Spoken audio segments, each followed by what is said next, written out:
So அனைவருக்கும் வணக்கம்.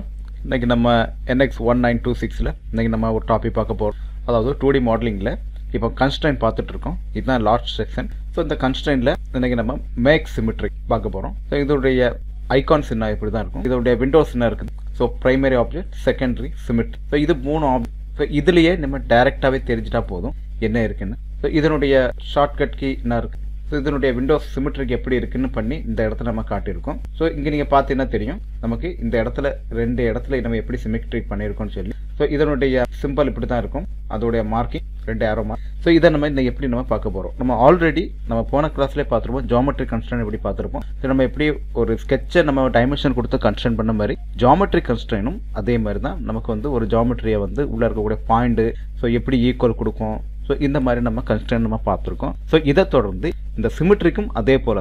So இதில் இருக்கக்கூடிய ஈக்குவல் பார்ட்டும் அதே மாதிரி வரும். ஒரு மிரர் ஃபார்மேட்லையும் இதை யூஸ் பண்ணும். ஸோ இதை நம்ம இன்னைக்கு எப்படின்னு சொல்லி இன்னைக்கு நம்ம பார்க்க போகிறோம்.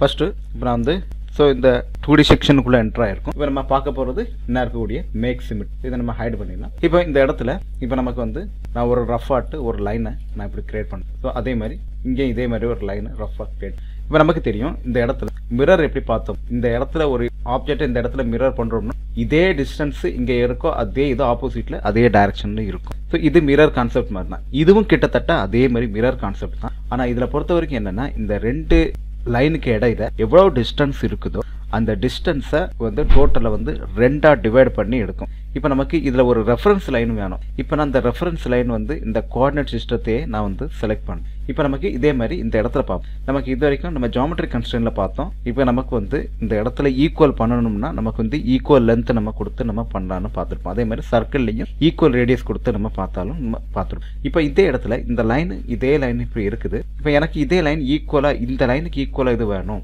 நம்ம ஃபீல் பண்ணணும்னு வச்சுங்களேன். அப்போ இது நம்ம இங்கே இடத்துல ஈக்குவல் கொடுக்க வேண்டிய அவசியம் இல்லை. அதே சமயம் இந்த இடத்துல நமக்கு மிரர் மாதிரியே இந்த செயல்படும். அதனால் நம்ம மிரரும் கொடுக்க வேண்டிய அவசியம் இல்லை. இதை நம்ம சிமெட்ரிக் மூலமாக எப்படி பண்ண போகிறோம்னு தான் பார்க்குறோம். ஸோ ஃபஸ்ட்டு இந்த சிமெட்ரிக் நான் கிளிக் பண்ணுறேன். மேக் சிமெட்ரிக்கு. ஸோ சிமெட்ரிக்கில் நம்ம எப்பவும் பார்க்க போல இந்த 3 விண்டோஸ், ப்ரைமரி ஆப்ஜெக்ட், அடுத்த செகண்டரி ஆப்ஜெக்ட், சிமெட்ரிக் சென்டர். அப்போ ப்ரைமரி ஆப்ஜெக்ட்னா நம்ம ஃபஸ்ட்டு எந்த ஆப்ஜெக்டை நம்ம செலக்ட் பண்ணுறோமோ அதுதான். இப்போ இதை பொறுத்த வரைக்கும் இந்த ஆப்ஜெக்ட் இருக்குது, இந்த லைன் இருக்குது. இதை நீங்கள் வச்ச உடனே மேலே ஒரு ஏரோ மார்க் தெரியும். நீங்கள் அந்த இடத்துல ஒரு ரெட் கலரில் நீங்கள் லைனை நீங்கள் செலக்ட் பண்ண போகிறீங்க. செலக்ட் பண்ண உடனே இங்கே ஆட்டோமேட்டிக்காக செட் ஆகிட்டு அதை தொடர்ந்து அடுத்த செகண்டரி ஆப்ஜெக்ட். நீங்கள் செகண்டரி ஆப்ஜெக்ட் எந்த ஆப்ஜெக்ட் செலக்ட் பண்ண போகிறீங்க, இந்த லைன். ஸோ இப்போ இந்த வச்சோடனே மேலே ஒரு ஏரோ மார்க் தெரியுது.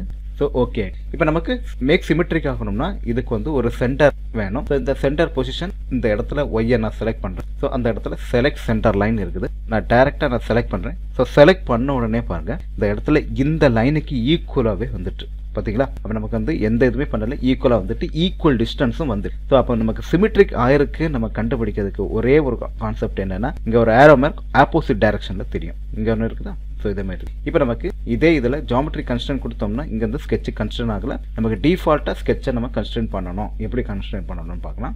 இப்போ அதே மாதிரி இந்த இடத்துல இப்போ நமக்கு ரெண்டுமே இந்த வேல்யூ இந்த பாயிண்ட் இருந்து இந்த பாயிண்டுடைய டோட்டல் டிஸ்டன்ஸ் என்ன நம்ம மார்க் பண்ணலாம். ஸோ மார்க் பண்ண உடனே ஒரு சின்ன சேஞ்ச் கிடச்சிட்டு ஸோ அதை தொடர்ந்து இந்த இடத்துல இங்கே டைரெக்டாக இங்கேருந்து இந்த ஆரிஜின் பாயிண்டோடைய இந்த டைரக்ஷன் என்ன கொடுக்கணும், ஒய் டைரக்ஷன், எக்ஸ் டைரக்ஷன் கொடுத்தோம். இதே கான்செப்ட் கொடுத்தோம்னா ஓவர் கன்ஸ்ட்ரெயின் ஆகும். பார்த்தீங்களா, ஓவர் கன்ஸ்ட்ரெயின் ஆகிட்டு. இப்போ இப்படி கொடுக்கக்கூடாது. இங்கேருந்து நீங்கள் எந்த ஒரு இதையும் சரி ரெண்டுமே ஈக்குவலாக தான் இருக்குது. அதனால இந்த பாயிண்ட் இருந்து ஸோ இந்த பாயிண்ட் வரைக்கும் Y direction. So Y direction கொடுத்த உடனே இந்த 2 பாயிண்ட்டும் பாருங்கள் கரெக்டாக இந்த பாயிண்ட்டும் கன்ஸ்ட்ரெயின் ஆகிடும். இப்போ நமக்கு இந்த லைனை மட்டும் வேல்யூ கொடுக்கணும். ஸோ இப்போ டோட்டலாக இந்த இடத்துல ஸ்கெட்ச் கன்ஸ்ட்ரெயின் ஆகிடும். ஸோ பார்த்தீங்களா. ஸோ இது தான் மேக் சிமெட்ரிக் மொத்தமாக நம்ம செலக்ட் பண்ணுறோன்னு இருக்கு. இப்போ இதே மாதிரி தான் இதே கான்செப்டை நான் திருப்பி இங்கே நான் எடுத்துக்க பண்ணுறேன். இதே மாதிரி இதை நான் ஆரிஜின் பாயிண்ட்டை நான் செட் பண்ணுறேன். இப்போ அதே மாதிரி இங்கே ஒரு ரஃப் ஆட்டு ஒரு லைன் செலக்ட் பண்ணுறேன். அதே மாதிரி இந்த இடத்துலயே ஒரு லைன் நான் இதே மாதிரி செலக்ட் பண்ணுறேன். இப்போ இந்த லைனுக்கு 2 இடையில நான் ஒரு சென்டர் லைன் நான் ட்ரா பண்ணிக்கிறேன் ரஃப் ஆட். ஸோ இது பேஸ் பண்ணி தான் எனக்கு சிமெட்ரிக் ஆகணும். இப்போ இதை நான் எப்படி செலக்ட் பண்ண போறேன்னு பாருங்க. இப்போ அதே மேக் சிமெட்ரிக் வச்ச உடனே பிரைமரி செலக்ட் ஆப்ஜெக்ட், அடுத்தது செகண்டரி செலக்ட் ஆப்ஜெக்ட். ஸோ இங்க நம்ம பார்த்தோம் இந்த இடத்துல ஃபர்ஸ்ட் மேக் சிமெட்ரிக்னு வச்சு நான் இந்த லைனை நான் சிமெட்ரிக் நான் பண்ண போறேன். ஆட்டோமேட்டிக்கா சிமெட்ரிக் ஆயிட்டு இங்க இருக்குதா. அப்போ இந்த இடத்துல நீங்க பாத்தீங்கன்னா இந்த லைன் சிமெட்ரிக் ஆகல, அதாவது ரெஃபரன்ஸ் ஆகல. காரணம் என்னன்னா இந்த இடத்துல நீங்க மேக் சிமெட்ரிக்கு நீங்க ரெஃபரன்ஸ் கொடுக்கல, ரெஃபரன்ஸ் வேண்டாம்னு அப்படி கொடுத்துருக்கு. நீங்க இதே கான்செப்டை நீங்க டைரக்டா நான் இந்த இடத்துல இன்னொரு இடத்துல இதே கான்செப்டை நான் இங்கே காட்டுறேன். ஒரு ரஃப் ஆட்டு இதே மாதிரி ஒரு லைன் ரெஃபரன்ஸ் ஒரு சிமெட்ரிக் இப்படி வச்சுக்கிட்டு இதே மேக் சிமெட்ரிக்கில் இந்த மேக் சிமெட்ரிக் ரெஃபரன்ஸை நான் ஆன் பண்ணுறேன். இப்போ நான் இந்த ஆப்ஜெக்டை நான் செலக்ட் பண்ணுறேன். ஃபர்ஸ்ட் ஆப்ஜெக்ட், செலக்ட் ஆப்ஜெக்ட், இப்போ ரெஃபரன்ஸ். இப்போ பாருங்கள் இந்த இடத்துல வந்து ரெஃபரன்ஸ் லைனாக இருக்குது. அப்போ நமக்கு ரெஃபரன்ஸ் லைன் அந்த லைன் வேணுமா இருந்ததுன்னா நம்ம செலக்ட் பண்ணலாம். இல்லை சப்போஸ் ஒருவேளை ரெஃபரன்ஸ் லைன் ஆகிட்டுனா அந்த லைனுக்கு மேலே கிளிக் பண்ணி ஸோ இந்த இடத்துல ரெஃபரன்ஸ் இருக்குது, கன்வெர்ட் டு ரெஃபரன்ஸ், இதை நீங்கள் எடுத்துகிட்டா போதும் ஆட்டோமேட்டிக்காக பழைய மாதிரி வந்துடும். ஸோ இவ்வளோ தான். இப்போ நமக்கு இந்த லைன் இங்கே இருக்குது, ஈக்குவலாக இருக்குது. இப்போ நமக்கு வந்து இதே நம்ம கன்ஸ்ட்ரெயின் பண்ணலாம். இப்போ பாருங்கள் இந்த ஆப்ஜெக்ட்டுக்கு இந்த லைனை வந்து நான் செலக்ட் பண்ணுறேன். இங்கேருந்து இந்த பாயிண்ட்டை நம்ம செலக்ட் பண்ணிட்டோம். அதேமாதிரி இந்த இடத்துல இங்கே வேல்யூவை நான் இதே மாதிரி இந்த பாயிண்ட்டை நான் செலக்ட் பண்ணி இதனுடைய டோட்டல் டிஸ்டன்ஸ் என்னென்னு பார்க்குறோம். ஸோ இப்போவும் எந்த சேஞ்சும் இல்லை.